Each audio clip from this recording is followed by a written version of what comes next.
Hello, and thank you for watching this presentation on how to create a Medicare compliance manual. We're doing this on our web platform, and we're also doing this on Facebook Live. So I just want to thank everybody that is watching this presentation. So we're going to get started. Again, today's topic is how to create a Medicare compliance manual.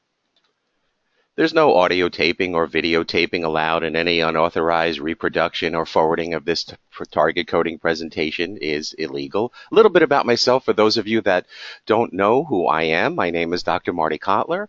I'm a chiropractor. I practiced for many years, and about 12 years ago I started a company called Target Coding. I'm the president of the company. I'm also a certified professional compliance officer. I am a certified billing and coding specialist. My areas of expertise include CPT coding, ICD-10 coding, HCPCS coding, Medicare and HIPAA compliance, record keeping, treatment plans, compliant cash plans. You know, it's funny, a lot of people think I'm the insurance guy. I'm not the insurance guy. I am the compliance guy. You know, to me, it doesn't matter if you have a cash practice, an insurance practice, a PI practice, an all Medicare practice, all decompression or laser practice. It doesn't matter. I just want to make sure that you're maximizing reimbursement, complying with all federal and state laws. We just want to make sure you're not leaving money on the table, pretty much, and you are doing things compliantly. So I've written many training manuals on billing, coding, and documentation, not only for chiropractors, but also for acupuncturists and physical therapists. I write articles to many publications and journals throughout the industry and across many industries, and I'm a guest speaker at many state association conventions nationwide. Our seminars are CE approved for chiropractic, acupuncture, and physical therapy. So let's get started. Today's topic is on Medicare OIG compliance. What is that? First of all, what is the OIG? The OIG, what does it stand for? It stands for the Office of Inspector General. The mission of the OIG is to protect federally funded programs like Medicare, Medicaid, TRICARE, and guess what? Chiropractic is a covered service in the Medicare program. So the OIG looks at chiropractic to make sure we're behaving.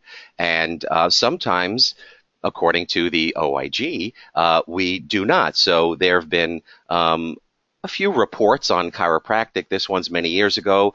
The OIG in their report found out that there was inappropriate payments made to chiropractors. Okay, inappropriate payments are made to all healthcare professions. Here's another one you see on your screen. Yeah, here's one.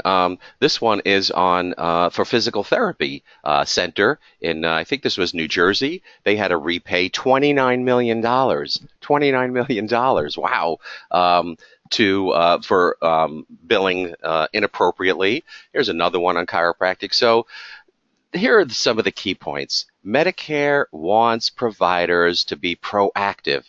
Medicare wants providers to enforce billing and coding policies. Medicare, the OIG, wants providers to do their best to prevent billing and inappropriate billing and coding, prevent fraud and abuse. So here's the deal. If you see Medicare patients, you're required to have a Medicare compliance plan that includes policies and procedures. I can't say it any more straightforward. If you see Medicare patients, you are required. You must. It's mandatory. You don't have an option. You have to have a Medicare compliance manual. And you know what? It's not a big deal. Sometimes you go, oh, okay, Marty, here we go again. Another thing we need to do?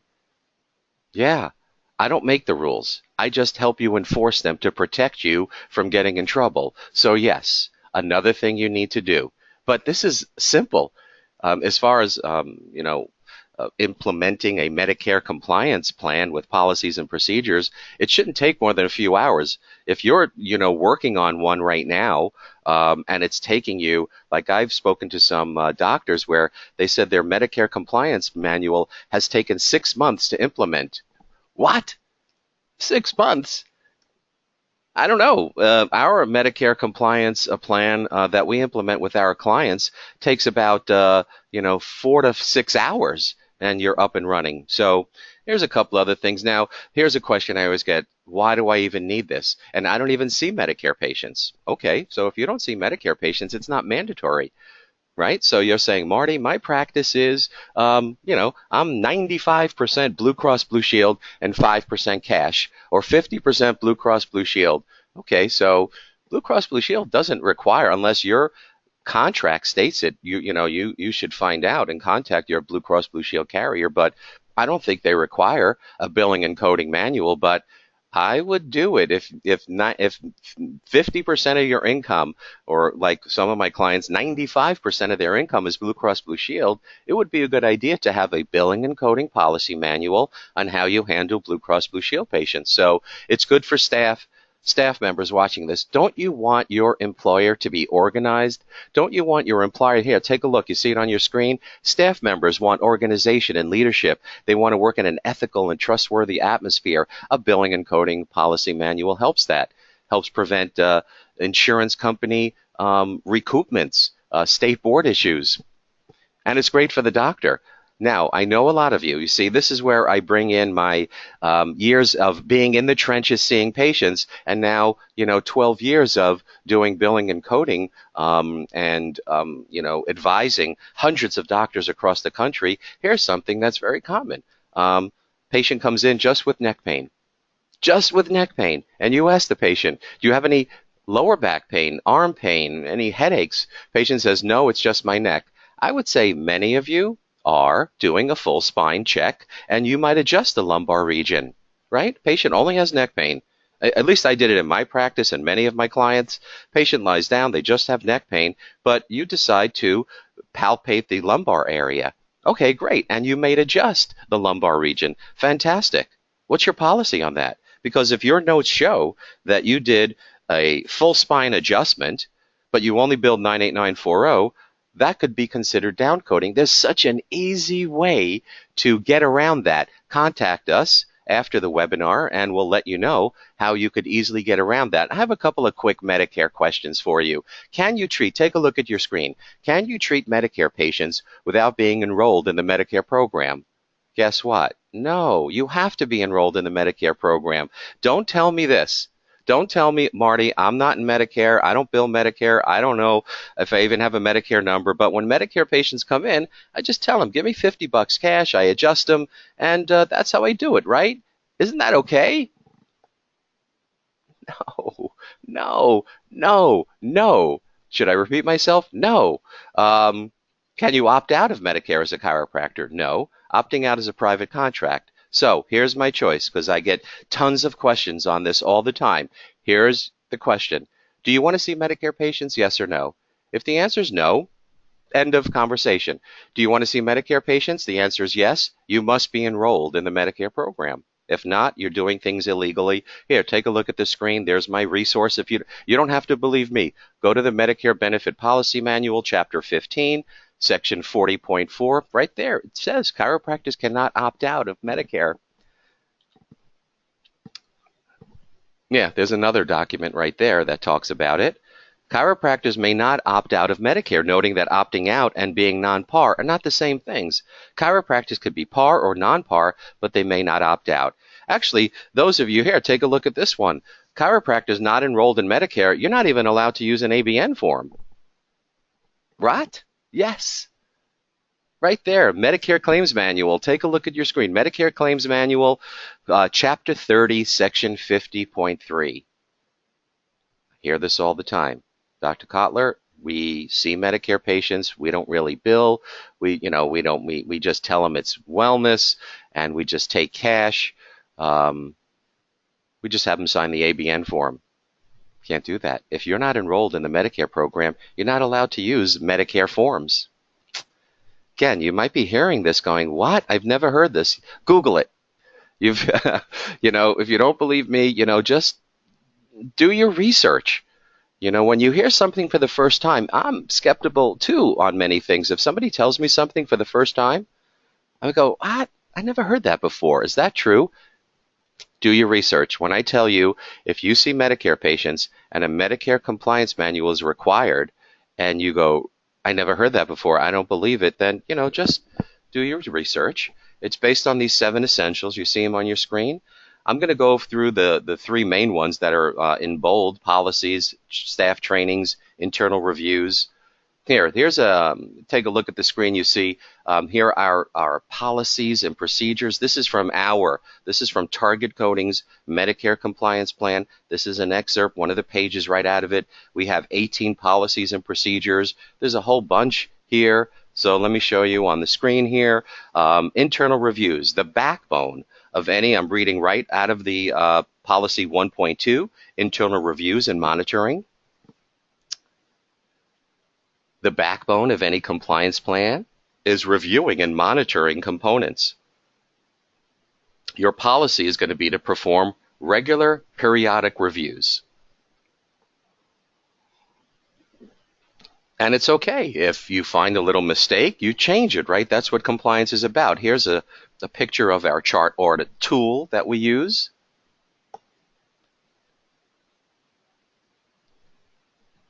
By the way, before I forget, remember, we're on all social media platforms. Follow us on Twitter, Instagram, like us on Facebook. Those of you, check us out. Just go to Twitter, Facebook, Instagram, YouTube, type in Target Coding or my name, Marty Kotler. Follow us. We put out a lot of really good information. Here, if you see Medicare patients, everybody that sees Medicare patients has anything to do with Medicare patients, you're required to go to the Medicare exclusions list right there on your screen. You see it, exclusions.oig.hhs.gov. Put your name in there. Hopefully it won't come up, but here, take a look at this. If you wanted to hire this guy, Dr. Douglas here, to work in your practice, you wouldn't be able to, at least to see Medicare patients. He's been excluded. He had some sort of suspension of his license or drug conviction. I don't know, something happened. He cannot see Medicare patients in your practice, so you got to put his name, staff members too. Staff training, here's our policy on staff training. Compliance training is essential.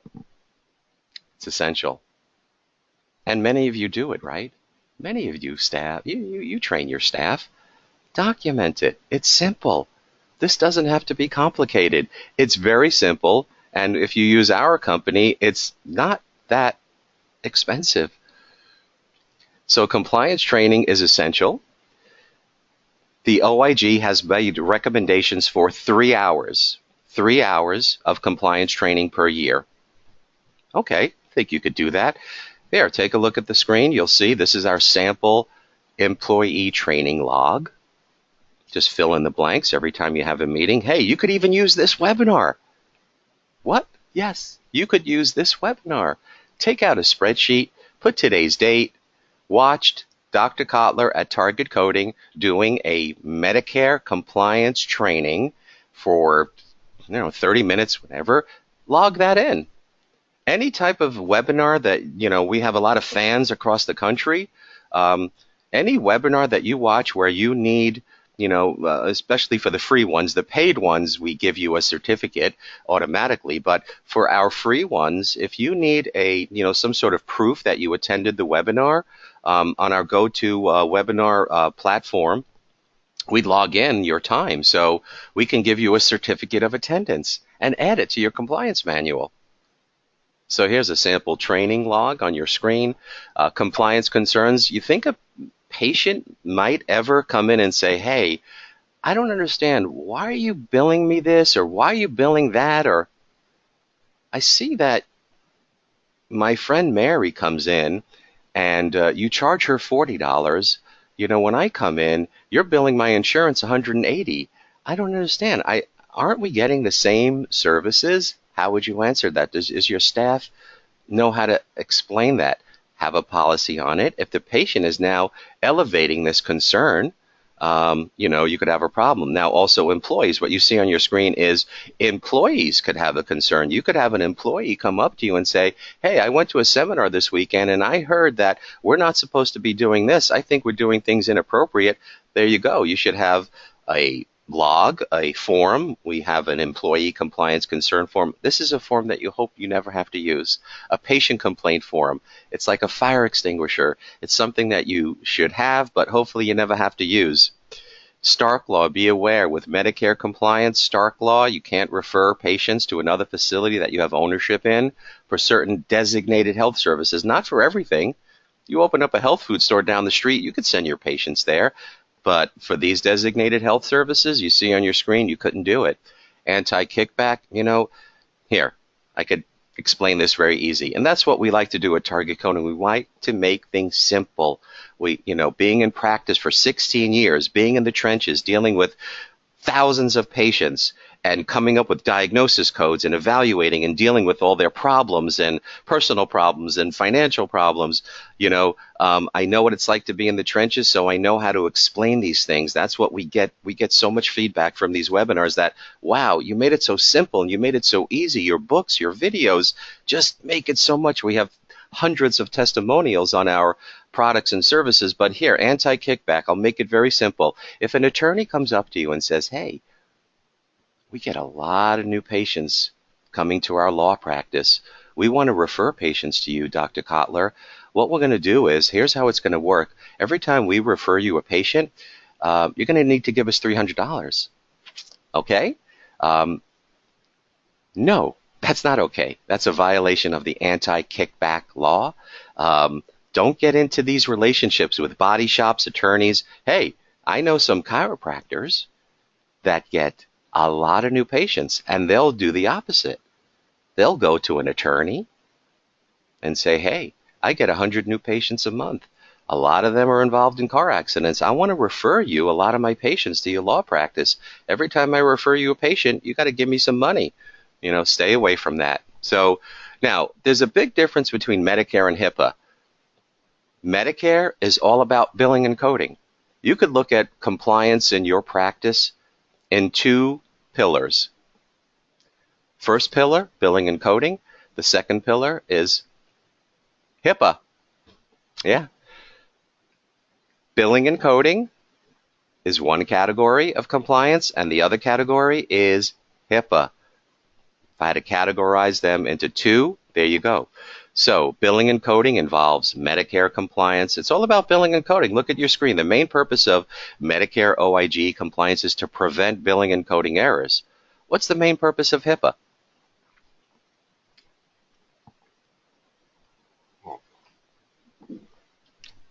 Anyone? Main purpose of HIPAA is to protect PHI, protect patient health information. So HIPAA has been around a while. It's been around since 1996. Are you a covered entity? That's something you should know. HIPAA applies only to covered entities. And again, here we go. What are you saying, Dr. Kotler? I'm required to implement a HIPAA program? Yes, I know. It's not fun. Hey, the speed limit is 70. I don't want to drive 70, but these are the rules. When I go to the airport and they randomly pull me out of the line and they start searching my luggage, you think I enjoy that? No, it's just part of what life is about. So HIPAA is part of running a practice. But are you a covered entity? HIPAA only applies to covered entities. Are you a covered entity? Let me ask you a question. Look at your screen. I'm going to ask you two questions. Do you bill insurance companies or receive payment from insurance companies? If you answered yes, you're a covered entity. You submit claims electronically, you're a covered entity. So I would say, just based on those two questions, 99% of you listening to this presentation and watching on Facebook Live, hello everybody. I see some comments coming in. Hi Dan, how you doing? Justin, good to see you.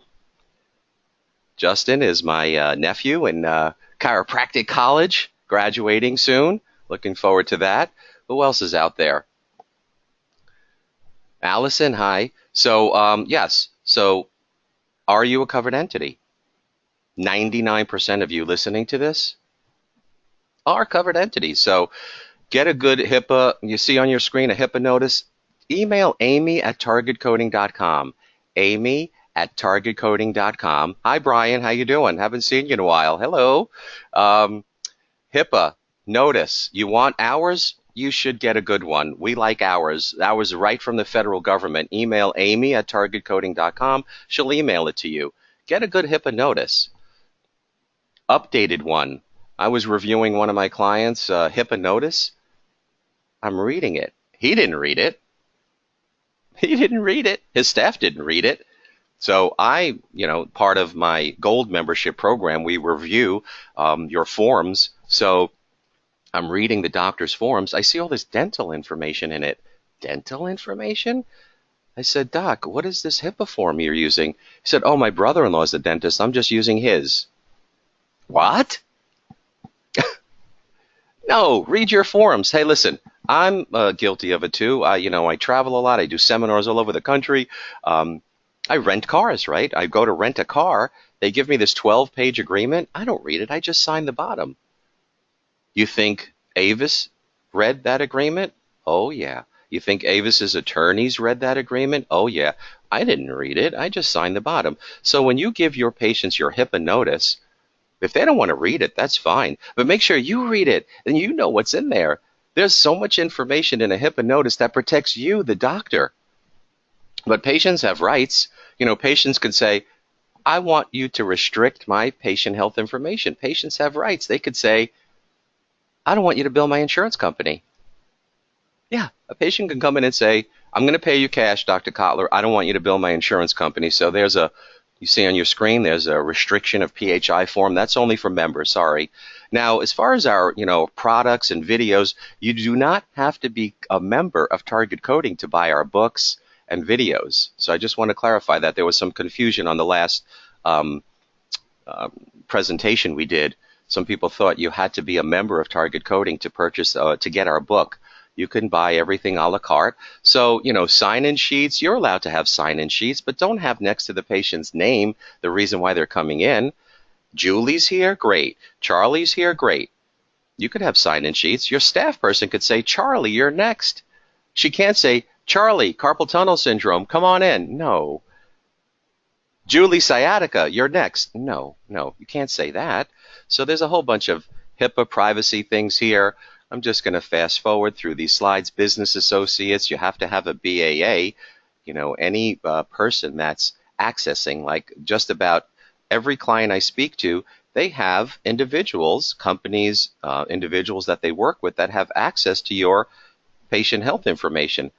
You think your IT guy can do it? Yes, your IT guy can get into your system, your software company, like ChiroTouch, ACOM. Can they see your patient information? You have to have business associate agreements with them. Billing companies, come on. A billing company? Any type of billing company, clearinghouse, factoring company that can access your patient database, you should have a business associate agreement to protect you. I got it, Mia. I see her. I see it. Hi, Paul. Yes, I know. I look like an airline pilot. People always make fun of me with my headset. All right, so here's a sample. If an employee quits, let's say an employee says, you know what? Like I had a few employees quit. I had a few CAs quit. You want to know why they quit? Because they said, Dr. Kotler, I want to become a chiropractor. I was, sort of flattered. I didn't want them to quit because they were great CAs, but I can't stop them from, pursuing their dreams. So, I remember one of my best CAs, Jennifer, she came up to me. She's like, I think I want to become a chiropractor. I quit from being your front desk receptionist. So here's a termination policy. You have to go through some steps. This is all HIPAA stuff. Here's a policy. Let's say you're treating a very, very well-known patient. I don't know. Let's say Billy Joel is coming into your practice with a neck and shoulder problems from playing the piano so much, and he's been seeing doctors for years. Nobody helps him. Comes to you, and you get him better. Wouldn't you want him screaming from the mountaintops about how much you helped him? Get him to sign this form. Again, you want this form? This one will give you, even if you're not a member of Target Coding, we'll send you that. Email amy@targetcoding.com. Here's some links. You have to do a security risk assessment. That's another thing. When I talk to doctors about HIPAA, they go, oh, yeah, we're HIPAA compliant. I go, oh, okay. 99% of the doctors I speak to are not HIPAA compliant, which means they haven't gone through a formal HIPAA program, but they say they are because they have the patient sign a HIPAA form. So here's my question. If you think you're HIPAA compliant, let me ask you this. Have you done a security risk assessment? If you say, no, I haven't done one, end of story. Drop the mic. You're not HIPAA compliant. So, all right, let's recap here. Little summary. Back to Medicare, OIG, Medicare OIG, Medicare OIG compliance. Read the coverage policies from all the health plans you bill. Review them with your staff and log them into your training manuals. Attend seminars, webinars, be a sponge, watch videos, read books. A policy and procedure manual can prevent audits. It'll help you SWAN, SWAN, you know what that means? Sleep well at night. It'll improve office efficiency. Every time I do a Medicare compliance plan with policies and procedures with an office, they always go, wow, that's a good idea. I'm going to tweak that. And they actually get better. So it doesn't have to be a punishment. Just a few closing comments. Check with all the carriers you bill prior to submitting claims to ensure it's compliant. Just want to thank everybody for attending. Here's our contact information. You should see it on your screen. You could email me directly, drkotler@targetcoding.com. There's my website, targetcoding.com. Telephone number 1-800-270-7044. Our HIPAA secure fax number is 844-831-2347. Again, social media, there we go. Follow us. We offer specials. Now, besides these webinars, we do seminars, webinars. We work with some great companies. We're affiliates with Foot Levelers. BioFreeze helps sponsor our seminars oftentimes. Chiro Health USA, another great organization. So we work with some really good companies. So we also do on-site consulting. Would you like me or one of my staff members to come to your office and spend the day? You know, after we're done, you will be a 10th degree black belt in insurance coding and compliance. We offer membership programs, hourly consulting. Want to just hire us for an hour? You have just a few questions? You can do that. We have a book of forms, and we do HIPAA and Medicare compliance plans. So here's a few other things. Hey, we also do them from non-Medicare practices. Hi, Rick. How you doing? I see I'm getting some comments here. Thank you. Appreciate the kind comments here. Take a look at this on your screen. Acupuncture. Yeah, we do acupuncture trainings. We have a compliance manual for acupuncture. There's our HIPAA compliance plan. Our membership, $99 a month. You could be a member of Target Coding, and then you can get into our, our really good videos that we have that are not these quick little ones. We have some really good ones that you could attend. Like later today, we're doing a 2-hour CE-approved webinar in many states, probably about 30 states. It's approved for 2 CE credits on chiropractic soap notes and how to prove medical necessity. If you're a member, you see it on your screen, you're a basic member of Target Coding, it only costs $99 for the month. Just this one webinar is $129. So we have a membership. We have a whole bunch of forms that we sell. If you want our forms, letters, and templates, here's a book that we sell. It's the book on the best chiropractic ICD-10 and CPT codes to improve reimbursement. And hey, you have a patient come in with cervical radiculopathy. Okay, here's an example of where my 16 years in practice combined with my coding knowledge comes into play really nice.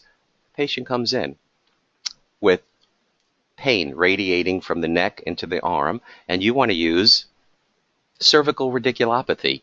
Let's say M50.122 as your diagnosis. Okay.